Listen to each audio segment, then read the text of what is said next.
afternoon, Sir Roy. Ito po ang update natin ngayon, September 27.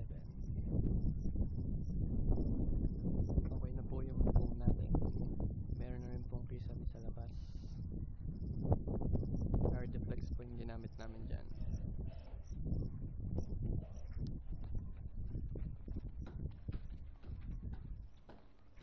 Ongoing po yung makikinis.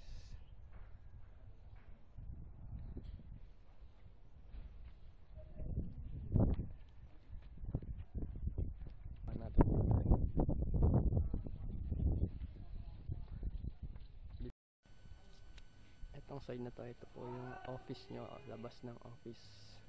Kung nakikita nyo po, meron din pong rough finish sa may wall ng bintana. Lalagyan po natin ngayon ng glue, tsaka medyo thicker po siya, papatungan pa po yan. Yung bintana naman po sa taas, ito po yung bedroom 1. Kaya pa tayo sa bandang likod, silipin natin yung likod ng bahay nyo. Ito po yung firewall, rough finish po. Meron na po yung water sealant, waterproofing. 3 times pong pinahiran yan para siguradong wala pong leak sa loob ng bahay.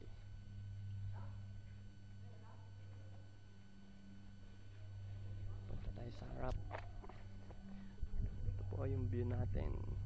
Ganda ng view.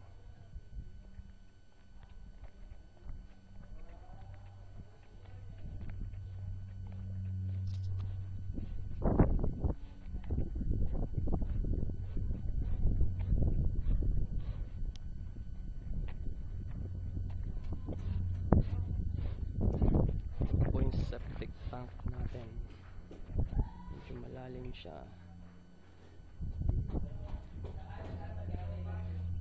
Itong side na to, tatambakan po natin to. Medyo mataas po dito yung tambak. Habulin natin yung slope.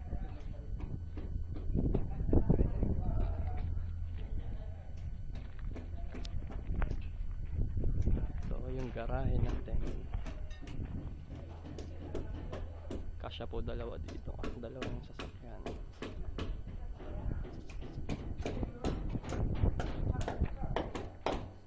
Papasok na tayo ng main entrance.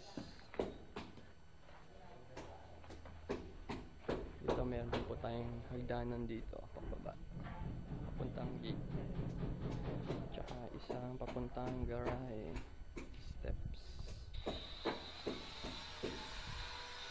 Ito na po ang living area.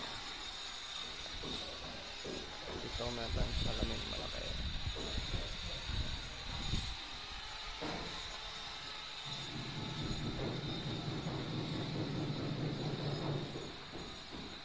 Papunta po ng dining area. Ito ang dining natin. And ito po yung kitchen. Ito yung magiging pocket garden natin. Pansamantala, ito po yung ginagawa namin CR. Aalisin din po natin yan, pati ilalim po. Meron din tayong fence, magiging fence dito sa likod. Hanggang doon po sa wall na yun. Ito ang kitchen natin. Itong maid's room. Itong lubog na to, dito po natin lagay yung ref. Itong pinto na to, ito po yung palabas ng laundry area. Ito po lalagay yung lababo natin.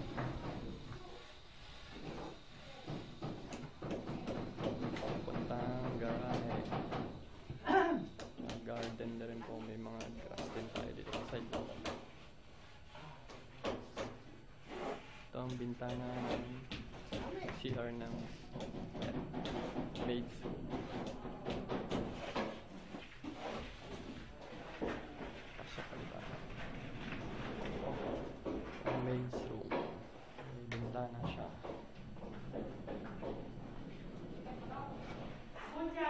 Bintana viewing the pocket garden.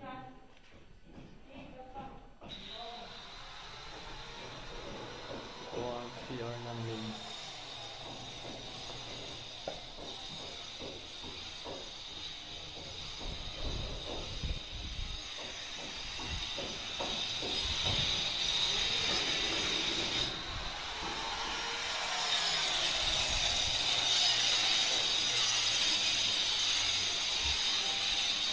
Papasok tayo ng office niya.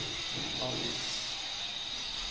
Meron tayong maliit na window and malaking windows. Ito po ang office room.